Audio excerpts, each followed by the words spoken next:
જેથી પીસીઆર જે તે જગ્યાએ પહોંચેલી અને ત્યાં ઊભેલા તેના મધર ફાધરે રજૂઆત કરેલી કે મારી 6 વર્ષની દીકરીને કોઈ માણસ અજાણ્યો અપહરણ કરી લઈ ગયેલ છે। ત્યારબાદ પોલીસ ઘટના સ્થળે પહોંચે છે, પોલીસ આજુબાજુ ચેક કરે છે અને સીસીટીવી જોવાનું ચાલુ કરે છે। ત્યારબાદ એક માણસ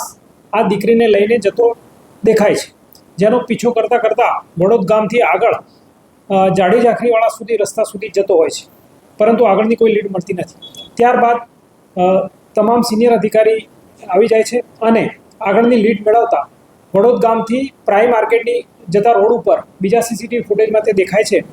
જેની શોધખોળ કરતાં અમે આગળ જઈએ છીએ અને આગળ એક વેદાંત સાઈડ પર એક સિક્યુરિટી કર્મચારી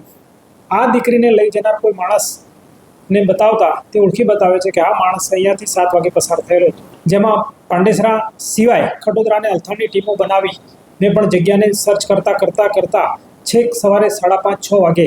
એક માણસ જાડીમાં દીકરી સાથે મળી આવે છે, જેની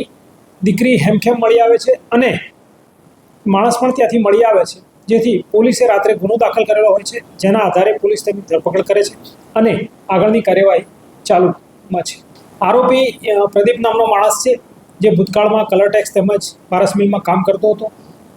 સાંજના ભાગે જે રીતે એને ઉઠાવવામાં આવી છે તે મુજબ તેણે પોતે કબૂલાત પણ કરેલી છે કે તે કોઈ ખરાબ ઇરાદાથી આ છોકરીને લઈ ગયેલો,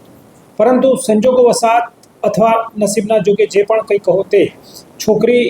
ખૂબ જ સલામત રીતે મળી આવેલ છે અને છોકરી સાથે કોઈ અઘટિત ઘટના બનેલાનું નહીં જણાવેલ મેડિકલ રિપોર્ટમાં આવેલ છે,